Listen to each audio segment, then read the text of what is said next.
Hello guys, good morning sa Usapang Network Marketing ulit. Pangatlo, sa rason kung bakit ayaw sumali ng project mo, syempre sabi nila mahiyain. Okay, normal lang yung guys. Kahit ako naman ito, mahiyain din naman ako. Ayaw ko yung nangungulit ako ng tao. Okay? So, ganon.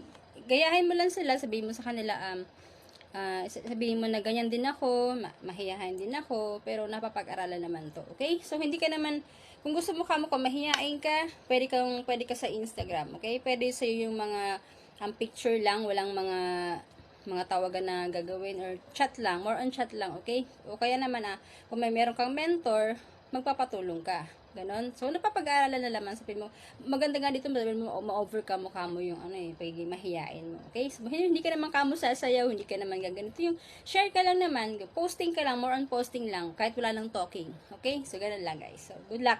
So, hanapin mo na lang, i-comfort mo lang sila para hindi sila ma-push, hindi sila ma-convince